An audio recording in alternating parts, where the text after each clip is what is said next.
আমরা বেরিয়ে যাবো একটু ধরে রাখেন, একটু দিকে দেখেন, একটু দাঁড়া।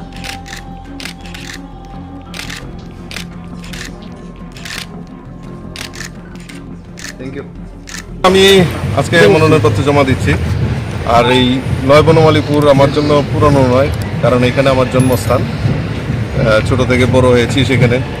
ঠিক আছে, যারা এই নয় বনমালীপুরের ভোটার সবাই অধিকাংশই আমার খুব সুপরিচিত। কেউ আমার গুরুজন, কেউ আমার সহপাঠী, কেউ আমার সহকর্মী এরকম রয়েছেন।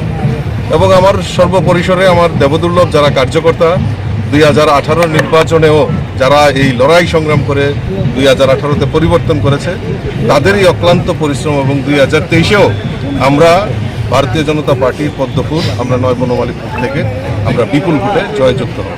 প্রচারে কোন কোন বিষয়গুলো নিয়ে যাচ্ছেন মানুষের কাছে? দেখুন, ডেভেলপ 2018-তে সরকার প্রতিষ্ঠার পর এই নয় বনমালীপুর এলাকায় উন্নয়ন, সার্বিক উন্নয়ন যেটা হওয়ার সেটা তো হয়েছে। পাশাপাশি যেগুলি যদি আরও কিছু যদি করার থাকে সেগুলি আমি নিশ্চয়ই অগ্রাধিকারের ভিত্তিতে আমি সেগুলি করার চেষ্টা করি। জয় নিয়ে কতটুকু আশাবাদী? একদম 100% জয় নিয়ে আশাবাদী।